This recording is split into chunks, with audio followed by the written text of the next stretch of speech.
Aujourd'hui, on vous parle du documentaire sur les jeux vidéo indépendants Indie Game The Movie.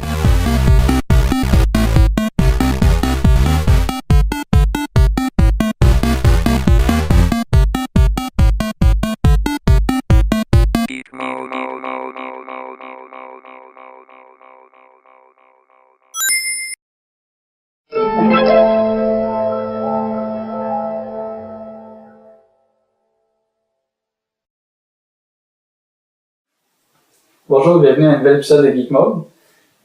Nous sommes Bob et Solo. Et on a un nouveau format, en fait deux nouveaux formats pour les vidéos Geek Mode. C'est Geek Mode Solo, qui va être pas juste parce que ça va être des vidéos avec moi, ça va être des vidéos où il y a juste une personne, un des critiques qui va parler d'un sujet. Geek Mode Duo, qu'on va être deux, comme en ce moment, qui s'appelle des débats ou des critiques. Geek Mode Trio, comme avant, comme vous connaissez. Aujourd'hui, on vous parle de In Game The Movie, qui est un documentaire sur les jeux vidéo indépendants.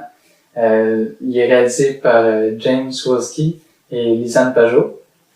Et la soundtrack est disponible par Jim Country, le même qui a fait la soundtrack de Sword and Sorcery, qu'on a parlé sur le site déjà. C'est ça suit l'histoire de trois développeurs de jeux vidéo indépendants. Jonathan Blow qui a fait Braid. Il y a trois stages, là. Il y a Braid qui était déjà sorti. On voit aussi un jeu qui était du début de son développement jusqu'à la fin de sa sortie, qui est Super Meat Boy, qui a été mis. Puis il y a aussi Philip Fish qui a fait Fez, que au moment qu'ils ont filmé le documentaire. Il était encore un petit peu en développement, mais il était proche de la fin. Il était proche de la fin. La star, c'est sûr que Fez est sorti. Ouais, évidemment. C'est intéressant de voir qu'il y a un qui a déjà eu son succès, un qui va échelonner jusqu'à son succès, puis un qui peut-être qu'un jour va connaître le succès. Qu'est-ce que tu en as pensé, Bob?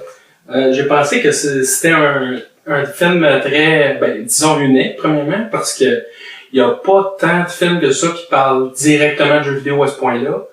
Et parfois, les films qui parlent de ça a tendance à être des films qui font juste une blague de tout ça, ou qui le mettent sur une lumière négative. Ouais. Tandis que celui-là, c'est vraiment un documentaire qui suit les jeux vidéo. Et puis, ça nous révèle aussi une facette que, quand on joue à un jeu indépendant, ou un jeu n'importe quel, dans celui-là, c'est indépendant, on se rend pas nécessairement compte de l'effort qui est mis derrière ça, on se rend pas nécessairement compte du but de chacun de ces jeux-là. Dans le film, il focus vraiment sur la vie des gens qui l'écrivent.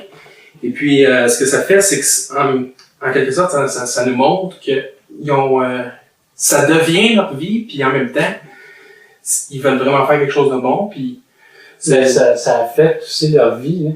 On pense que des fois, il y en a qui sont plusieurs années sans revenus, sont obligés d'essayer de survivre, même en n'ayant pas encore fait leur jeu. Ah ouais, exactement. Des fois, ils manquent de ressources. Comme ce qui est pas dit dans le film, mais ce que j'ai vu sur Internet, c'est que pour développer un jeu pour WiiWare, Nintendo obligeait les développeurs à louer un local, d'avoir un bureau en tant que tel. Sauf que des fois, c'est une personne qui développe un jeu, comme un développeur de Retro City Rampage, par exemple. Ouais, ou même Fez. Fez, c'est deux personnes, là. Ouais. Puis ils ont été obligés d'avoir un local, je crois. Ouais. Puis sinon, le Nintendo refuse. Dans le fond, ça vient d'autres dépenses. Dans le fond, la personne est seule, elle n'a pas d'emploi, elle essaie de survivre. C'est ça, fait que ça devient quasiment un drame humain, en fait, une game de movie. Non, mais sérieux, parce que ça focus vraiment sur chaque partie de leur vie, comment ils réussissent à vivre avec ça, la tâche de devoir faire ça. Même à ça, même si le film, il y a un peu le côté dramatique de ça, c'est quand même un film qui est drôle, c'est quand même un film qui est fun à regarder, qui est quand même, c'est un film qui pas qui détend, mais je veux dire, il y a une belle atmosphère, une bonne atmosphère. Il te laisse toujours bien, comme, même s'il y a des bouts où que, par exemple, je sais que Philip Fish, il y a un bout où c'est vraiment dense, son affaire. Ouais. Mais même là, il y a comme quelque chose à trouver à rire, comme une petite phrase qu'il dit. Je sais qu'au cinéma, ça riait, en tout cas, à ces étapes-là. Ouais. Ce qui est le fun aussi, c'est que c'est vraiment, c'est pas juste un documentaire, comme qui parle après les événements, là. Il y a des événements live qui se passent, qu'il était là pendant que ça se passait. Puis les réactions qu'on a, c'est des réactions qui sont vraies, c'est comme... le film, en vérité, il démarre sur une réaction que c'est teammates que c'est le jour de la sortie de leur jeu, puis ils se rendent compte que la publicité qu'il aurait dû est pas là. Ouais. Là, le gars, il capote. Ouais. Donc, c'est des réactions humaines comme ça à voir, puis même si ça parle de jeux vidéo, c'est quand même un documentaire intéressant. Ouais. Puis sur quelque chose qu'on connaît pas nécessairement. Puis, je sais pas, pour ceux qui connaissent pas les jeux vidéo, ben, ça peut être une bonne occasion pour un peu comme s'introduire aux jeux vidéo indépendants. Parce qu'on s'entend que, tu sais, Braid, c'est quand même un classique, là, Ouais, Braid, c'est un des plus gros. Ça a été le premier comme il était au top. Ouais. Ça peut introduire les gens qui sont pas familiers aux jeux vidéo pour peut-être les pousser à essayer ces jeux-là, en voyant qui les a fait puis pourquoi. Puis ceux qui connaissent les jeux vidéo, ben c'est un documentaire qui prend beaucoup la peine d'expliquer aussi son contenu, même si on connaît pas ces jeux-là, même à la limite, il prend la peine de montrer, de toujours montrer, ok, là on parle de Super Meat Boy, de montrer des captures de vidéos de comment ça se joue. Puis aussi de séparer les segments. Là. On sait qu'il y a des développeurs qui sont plus à côté d'une plage, puis souvent quand ils coupent une section de plage, ben on sait qu'on va parler de teammates.